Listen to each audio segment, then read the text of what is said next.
What's up? How are eating today? Ayusin mo yung ano, usong mo. Siyempre, rice and sinigang.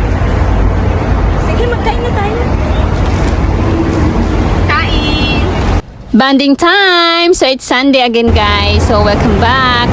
Char, inaamon nyo yung kilikili ko. So, wala kayong ganyan. So, since it's Sunday, naisipan namin magluto at magtambay lang muna. Hindi muna kami gumala at yan, nagpipiknik-piknik kami. So, nagtambay kami sa bago naming tambayan at nakahanap kami ng lugar na tahimik at walang bawal. Ah, ang sweet naman, Char. Sana may lahat ng partner ganon. So, ayan guys, nakapagluto kami that day. So, ang ulam namin is sinigang. Since food trip kami, so naisipan talaga namin magluto. Kasi very busy kami that day. Naglipat kasi kami at naghakot kami ng mga gamit. Kasi plan namin na dyan na kami magtatambay every Sunday pag wala kami mga lakad na important. So, di ba ang sweet? Nagsubuan pa yan. At magkikis pa yan. Tignan mo. So, maya-maya. Oh, see, di ba ang sweet? Char.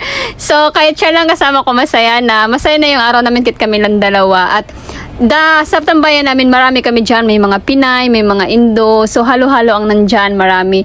Kaya napili namin ang lugar na yan kasi walang bawal, walang ingay masyado. Kasi park lang kasi siya. Malapit siya sa park at sa seaside. At mahangin siya. Kaya, dyan namin napili magtambay. At nagagawa namin yung mga gusto namin. Like, nakapagluto kami, magkantahan. At kung ano yung mga trip mo, talagang nagagawa. Tapos, marami kang mga kaibigan din dyan.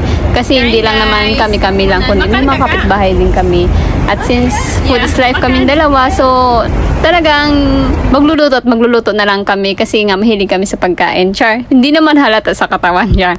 So ayan, ang saya lang po kasi nakahanap kami ng lugar kung saan may peace of mind, yung tahimik lang, walang masyadong maingay at malinis yung lugar na napili namin. So ayan guys, samahan nyo kami sa aming paglilipat at kakain kami muna bago kami mag-ayos kasi ang dami namin nga ayusin ng mga gamit kasi iiwanan kasi namin yung mga gamit namin dyan. So ayan, ang saya kasi syempre yan, makakasama ko na siya palagi at mabubuli ko na siya pag gusto ko. Pero alam nyo, kahit binubuli ko yan, mahal na mahal ko yan. Talagang trip ko lang kasi minsan na asarin siya kasi nga mabilis kasi siyang maasar at natutuwa kasi ako pag naasar ko siya. Pero joke lang. Syempre pinapatawa ko lang naman siya. Yun nga lang, mabilis kasi siyang maasar kaya lagi ko siyang inaasar din. So, ayan po, ang saya lang kasi nahanap namin yung place na yung comfortable kami at yung nakakagalaw kami ng maayos at malayo sa mga maiingay at yun po, nakapagpahinga kami ng maayos kasi after namin kumakain, natutulog kami. Ayan, tapos bandingan, kulitan at may seaside at park po kasi yan siya pero hindi ko lang siya na-videohan sa ngayon.